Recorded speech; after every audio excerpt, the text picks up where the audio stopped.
Will cryptocurrency replace the US dollar? That and more today on The Grid. The Grid, a digital frontier. I pictured patriots as they moved throughout our country. Do they look like individuals or small business, where the rallies like church? I keep dreaming of a world I hope to one day see. And then, today, I got in. Hello, fellow Americans. This is Chris Kuhlmann, your host with the Kingdom Patriot Group. Welcome to The Grid, where faith, politics, and commerce intersect. America First Insurance Group. Insuring your life, protecting your liberty. It's so important for our audience to know that there's an insurance group out there that is working in such a way that any profits that they might donate are not going to go to liberal causes. America First Insurance Group. We have contact information in the show notes. So if you want a quote, check out our show notes. Welcome to this week's News in Review. Well, probably the number one story on the news wires this week involved Hunter Biden. Well, as we look at the bank records and they're being probed, two things are becoming crystal clear. The first, that this is really not about Hunter Biden. This is about the Biden family enterprise. Hunter is just the face of the crime family. And number two, it's clear that the White House and the deep state is obstructing this investigation. A whistleblower has come forward, and he's trying to get protection just so he can talk in safety. There's going to be more to come on this. It is not going away anytime soon. Now, in Supreme Court news, we actually have two stories, and one is related to individual property and tax seizures. The Supreme Court is looking at a case of a 94-year-old woman who actually had her home seized by the government to satisfy a tax debt. But the problem is the value of the home far exceeded the debt itself. Well, the foundation of freedom in our country, it can really be found in two places. Number one is actually the freedom of speech, but number two, in individual property ownership. In my opinion, Big Brother's gotten way too strong, way too draconian, and it's time the Supreme Court put the deep state back in its place. In the other Supreme Court story, the Supreme Court decided to leave kind of status quo in place regarding a lawsuit to the FDA, and particularly with an abortion pill. At the heart of this lawsuit is if there's no federal right to abortion, then the FDA doesn't have the right to make abortion even through a pill available to everyone without congressional authority to do so. So this one, it's important to understand, this doesn't mean the Supreme Court is ruling on the side of the FDA. What the Supreme Court is doing is saying, we're going to let this play out through the courts, and we're not going to put an injunction in place while it happens. Okay, in some other stories that just make you shake your head, a female teacher was fired because she was forced to apologize after saying, "Good afternoon, girls," to her students. Well, that was offensive to someone who didn't identify as a girl. She was not going to apologize. She was subsequently fired. And other crazy news like that, there's actually a report that was issued by the Geneva-based International Commission of Jurists in conjunction with the United Nations. They recommended decriminalizing the age of sexual consent. Okay, what does that mean? Well, what it means is that there no longer can be rape charges or any kind of problem with sex with minors. That's exactly what it means. It means that we're completely opening the door between children and adults having sexual intercourse.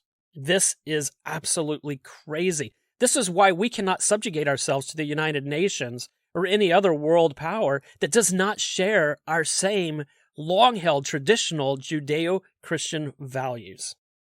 And speaking on deferring our authority to world organizations, the GOP has put forth a bill on ESG to try to change ESG banking rules to limit woke investment decisions. You remember we talked about this when we introduced ESG several weeks ago.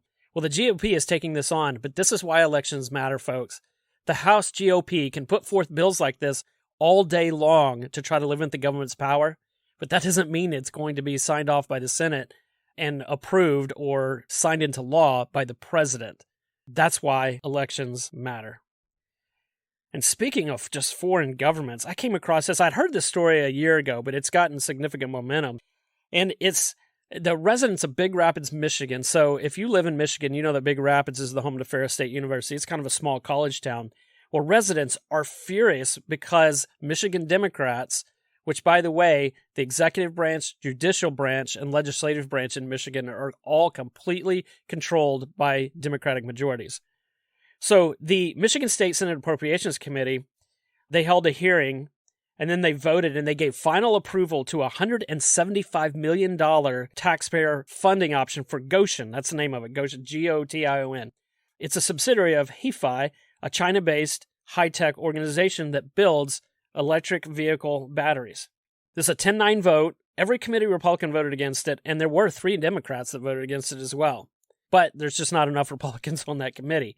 So what we just said is we're taking Michigan tax dollars, we're giving $175 million to a Chinese company to set up shop. So just wrap your minds around that. Next, we move to Elon Musk. He has said that he's going to launch his own artificial intelligence platform after decrying the dangers of AI itself. Well, this makes sense to me because we have such concerns already over the wokeness of these current platforms.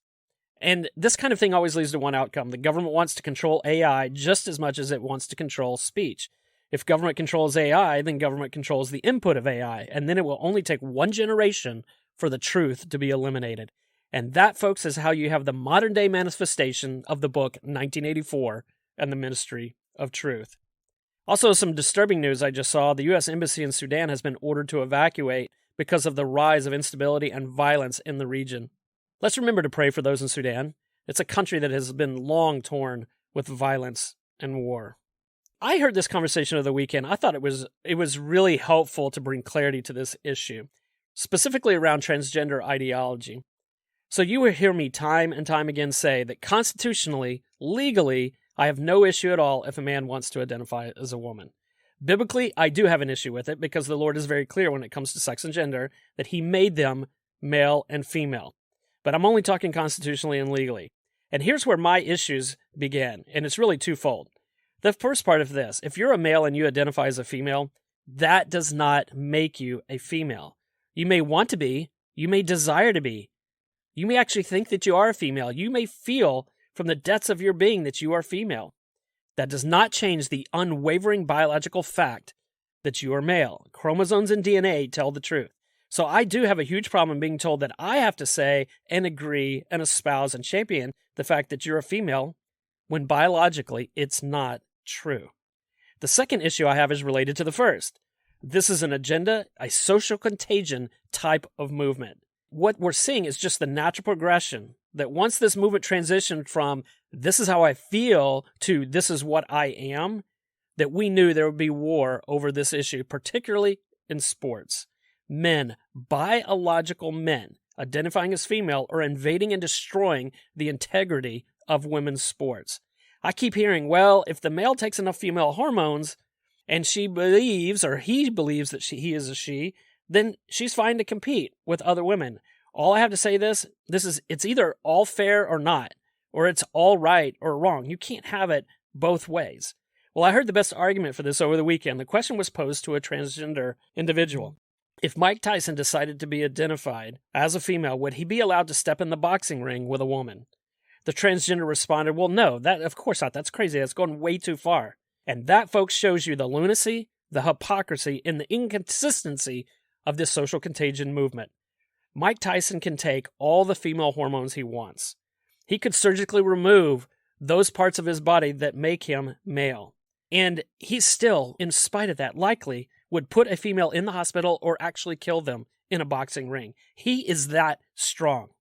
So you can't have it both ways.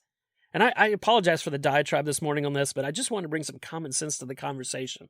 If Mike Tyson can't step in the ring with a woman, if he identifies as a female, then no one should be able to, because it just is lunacy. Lastly, I just started listening to an audiobook titled The Great Reset by Mark Morano. I listened to it on audible.com, but you can also get it in hardback or paper. I haven't gotten very far. Highly recommend this. This really gives you some insight and I would say foundations of what we've been seeing for the last couple years, and it started a long time ago. Highly recommend it. Folks, for this week's news and review, that's a wrap. Today we have a very special guest with us. He is an unashamed Christian, certified pickleball instructor, accomplished musician, and the founder of Blue Polo Media. And relevant to today's discussion, he's also the host of the podcast The Bitcoin Effect, and he's also the face and voice behind 99 Bitcoins, the organization dedicated to help translating and training novices in all things Bitcoin. Ladies and gentlemen, I would like you to meet Nate Martin. Welcome, Nate. Thank you. I appreciate that. Always good to see you. It's been a while. It has been a while.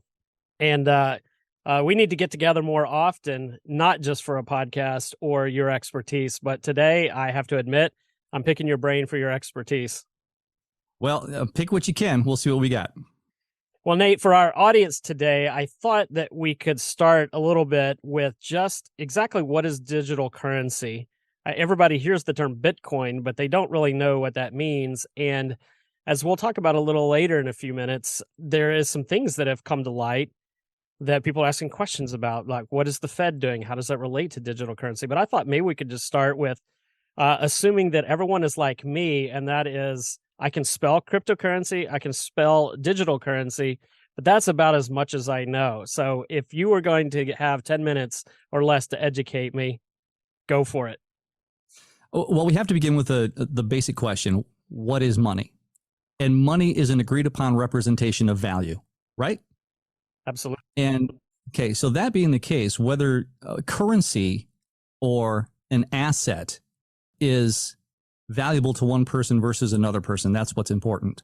And whether that's paper or whether that's a rock like gold or whether that is a digital representation on a ledger, if you and I agree that that is valuable and you assume that you can extract the same amount of value from that marker with someone else as I gave to you, then we have money. So digital currency, it just involves a digital marker of a store of value that we have earned and we want to use later. It's a battery. So in essence, it's just a digital version. So I can't go to the store, for instance, and I got a piece of paper with me. This is a number that appears on a computer screen or on a device or something else. It's completely in a digital format, but it's still being used as value to buy and sell and so forth. Is that what you're saying? Exactly. As opposed to a $20 bill, you just entering $20, off of your credit card, for that matter. A credit card is nothing more than digital currency because all you're doing is transacting on a ledger that neither one of you have in your possession. And that ledger says, okay, Chris no longer has $20 and this grocery store now has that $20. It's no different. So that's interesting. I never thought of it that way, but yeah, truly credit cards and debit cards are they're another form of cashless society, i.e. digital currency. But as far as a currency that's not tied to my personal bank account, was Bitcoin the first one that really kind of came out of the woodwork, so to speak, and touted themselves as a digital currency? Bitcoin was the first one that worked. There were other attempts at digital currency, but the problem was always twofold. And one was its centralization, meaning that you had to trust the operator of the currency itself, and the double spend problem. And in a nutshell, what the double spend problem is this. On a computer, I can take a document, copy it, and paste it somewhere else, and now there's two copies of the same document, but you can't tell one from the other. Okay, so the double spend problem was solved by Bitcoin. And so was the centralization model that we've always seen and continue to see in any government-backed currency. So those two issues just by themselves, and there are more attributes that we'll probably get into during this conversation of Bitcoin that make it so much more a solid money than anything that we've ever seen. That's just my humble but accurate opinion on that. So, so the difference between Bitcoin and other currencies is the fact that the problems were solved with different cryptography and and decentralization are actually two different technologies that were melded together in order to create Bitcoin. It's not just one technology. It's the melding of two or three different technologies that created this decentralized, fungible, and durable and non-counterfeitable, for lack of a better term, store of value. So let me ask a couple probing questions then. I'm assuming that Bitcoin, how they solve the copying problem is they have advanced, I think you used the word cryptography, advanced security measures that don't allow the ability to copy and double spend. Is that correct? Well, part of that is the fact that there are now thousands of computers that all have a digital copy of the entire Bitcoin ledger. And so if someone tries to spend something that is not in that account, then all of those nodes is what they're called. All of those computers are going to recognize that and go, no, that's not a valid transaction, and they'll kick it out. Interesting. Okay, so it is the thousands of basically auditors. Okay, the Bitcoin network is audited every 10 minutes by thousands of computers around the world to the point where it's effectively impossible to counterfeit Bitcoin. So as you describe that, Nate, it sounds like, yes, solving the ability or the temptation to double spend sounds like it walks hand in hand with the fact that it sounds very decentralized. It's extremely decentralized. It's actually the first decentralized network and the largest actually decentralized network that on the planet today. When you talk about thousands of nodes, which are basically the referees, and then you have, again, thousands of miners, which are fighting for the right to write the next page of the digital ledger. If you want to get into that so that we can clarify it, we can. Then you have a game theory, which says we don't want anybody to be able to counterfeit or cheat the system, because then we lose the value that we own by maintaining the Bitcoin that we have.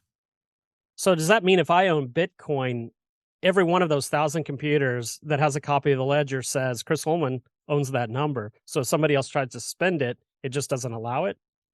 Right. Well, what it says is that this account number, you don't have to have an ID to get a Bitcoin account.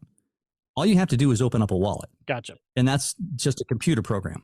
And that wallet doesn't actually hold Bitcoin. It holds your public key, which is what you want everybody to know so that they can deposit Bitcoin into your account, and your private key, which is your signature. That is a secret that you hold that is the only thing that gives access to distribute from that account. So it's a two-key system. Public key, which you don't care if everybody knows, because all that can happen there is that it goes into that account. And your private key, which is what you hold secret so that you can actually spend money from that account. And the distributed ledger actually knows when a transaction is signed by that private key so that you can actually spend that money. So let me ask a question that I think I already know the answer to. Bitcoin is a currency that just, whenever we want, they just make more Bitcoin numbers, correct? It can dilute the value. It's just like printed currency. Someone can just make more Bitcoin numbers just completely out of the blue. Is that correct, or is that false? That's the dollar. I was baiting you a little bit. Thank you for that softball question. Yes, absolutely. That is the dollar. No, Bitcoin actually, at its inception in 2009, Bitcoin is created when a miner, which is a computer, actually validates transactions and puts it into the next page, for lack of to try to simplify the term. We call it a block, into the next block of transactions. And those transactions are confirmed by the rest of those nodes, those computers in the network, as being valid. And then that block is locked in on top of the previous block. Then the reward was, in 2009, 50 Bitcoins to the miner that actually created that page or verified that page.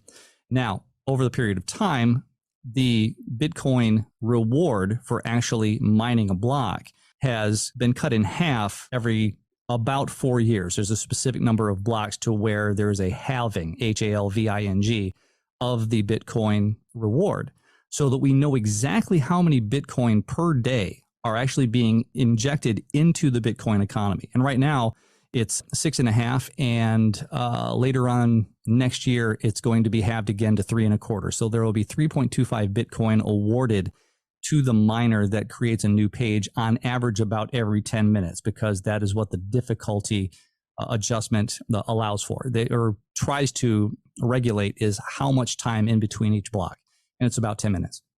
So I don't know. I'm not an economist, nor am I a Fed chair, but it sounds like to me by a very controlled, systematic way of introducing new Bitcoin that it is a natural hedge from diluting a currency like you would see, with really any currency of any government when they just want to start printing money. Because it sounds like that's... Yeah, it eliminates the possibility. And so by definition, it is verifiably scarce because there will never be more than 21 million Bitcoin ever mined. And as it stands today, there have been over 19 million Bitcoin already mined. So most of it's already in the Bitcoin economy. So there's not going to be a whole lot more that's going to be introduced.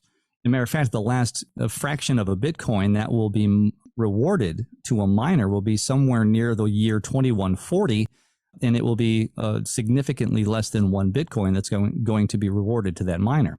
There is a slowing of the introduction of Bitcoin, and they did it on purpose so that it can't be inflated in the way that fiat currencies currently are. So that's fascinating to me. Is Bitcoin used today? And I'm going to focus on Bitcoin because I know there's other cryptocurrencies. I know you and I have talked in the past. They're bad copies of Bitcoin. Bitcoin is, well, I guess I can't really say the gold standard because people might get the wrong idea, but it is the one that has solved that problem. It is the original. Yeah, it is the original, and it's still the most robustly decentralized network in the world. Right. So just in Bitcoin in general, people, there's investors, there's people who invest and buy Bitcoin hoping the value will go up. But is it actually being used today to buy and sell goods and services? Oh, I do. As a matter of fact, I'm going to a Bitcoin conference next month, the tickets for which I bought with Bitcoin. And anymore, you take a look at now, there's one country that's been in the spotlight, which is El Salvador, which actually has introduced Bitcoin as not an official currency. That's the wrong way to put it. But alternative, maybe? It's an alternative currency to the El Salvadorian dollar, which is based on the US dollar. But Bitcoin was introduced to El Salvador as a currency that you can use. And using the Lightning Network, which is a layer 2 on top of the Bitcoin network itself. I don't want to get too technical because I know that many of your listeners are probably just hearing about all this stuff for the first time. So I apologize if I'm getting a little bit too technical. But the Lightning Network allows for nearly free and immediate transference of Bitcoin from one person's possession to another. So I think this gives us a good introduction to Bitcoin. When we return, I want to talk about what the U.S. government is doing and concerns that you may have. Folks, how can you get involved with the Kingdom Patriot Group? So glad that you asked. The first thing is to follow and like the grid on your favorite podcast platform. Secondly, go to our website at kingdompatriot.us. And when the window pops up, put in your name and email address so that we can keep you informed of the issues that are important to you. And lastly, you can become an actual member in which you pay $9.99 a month or $99 a year. And with that membership, you get our free vaccine religious exemption toolkit that we've prepared. You get digital copies of the U.S. Declaration of Independence and Constitution. And finally, you also get a digital copy of the book, Phenomenal Christianity, Kingdom Patriot Edition. We've structured ourselves to be a for-profit organization so that the government cannot tell us what we can and cannot talk about. But in order to do that, we need your help. Follow, like, share, subscribe, and become a member of the Kingdom Patriot Group so that you can join the fight for faith and freedom. Okay, now that we're back. So Jerome Powell, the Fed chairman, recently announced, he made some announcements regarding the United States and digital currency that's going to start phase in. It sounds like it would be completed in July. How familiar are you with that announcement and what concerns do you have? I'm concerned in some regard. I'm not concerned in the immediate future. It's not like a switch that can be turned on and all of a sudden we have a digital currency. Okay. Because the Constitution doesn't allow for that.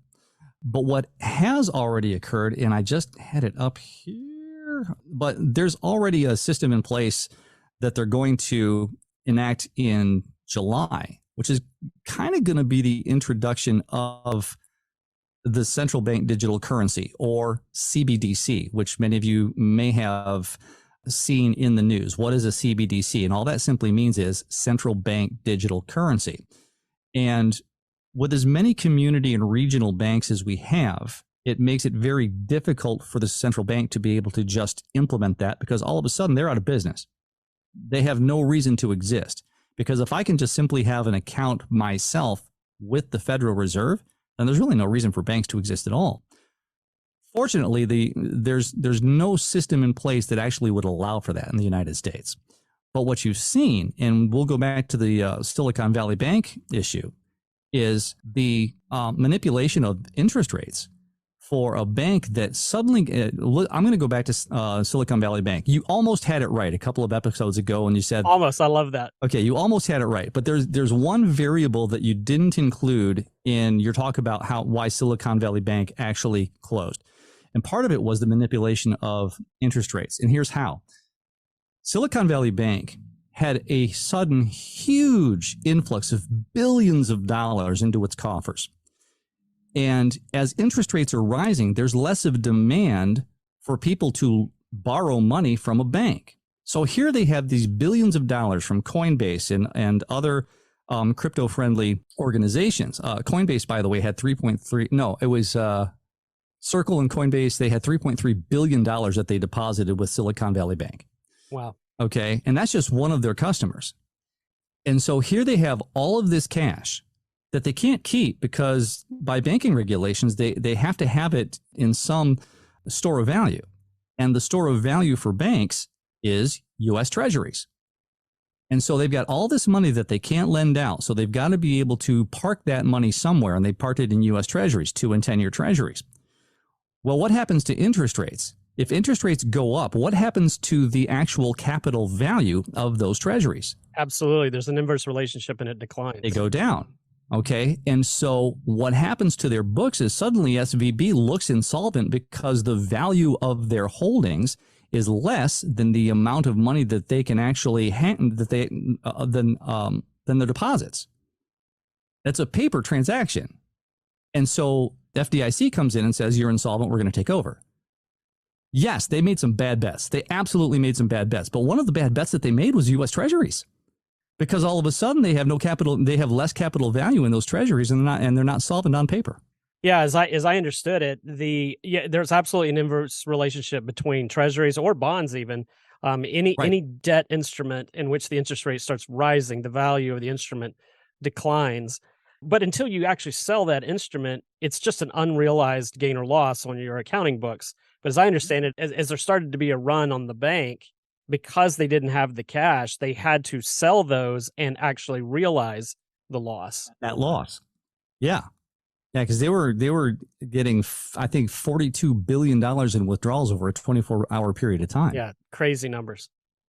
And you add that to Signature Bank, you add that to, there was one other one, and I can't remember the name of it off the top of my head. But what happens to a community bank or a regional bank when you have interest rates going up so that your deposits you can't lend out because there's no demand for it? So you have to park it in treasuries, and then interest rates go up again, and now those treasuries don't have the same capital value. Suddenly, community and regional banks are going to be dropping like flies, and all of our money in private banks are going to be centralized to the national banks, which only makes it easier to create a central bank digital currency using those banks. So that's interesting, because you and I know what the government bails out, the government controls. Yes. And we're talking about banks today, but you can go back and look at savings and loans years and years, decades ago. You can look at the auto industry back 10, 15, 20 years ago. Whenever they come to bail someone out, there is a price to pay to do that. And that price is control and regulation.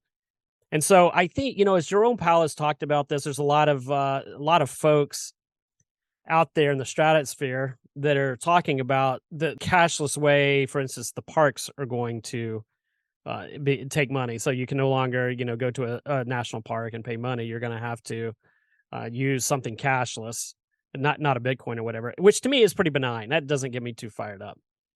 What I'm more concerned about is that the gateway to lead to some of the things you're talking about?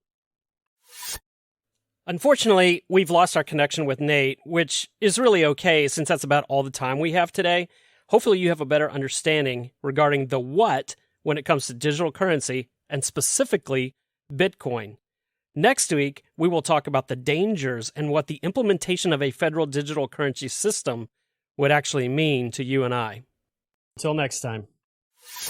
Thanks for joining us for today's edition of The Grid, and special thanks to our sponsor, America First Insurance Group. Be sure to visit our website at kingdompatriot.us to join the movement of faith and freedom. That's kingdompatriot.us. Join today so that together we can make a difference. Your membership is appreciated, your input is valued, and your voice is needed. I'm Chris Kuhlmann, and I am a Kingdom Patriot.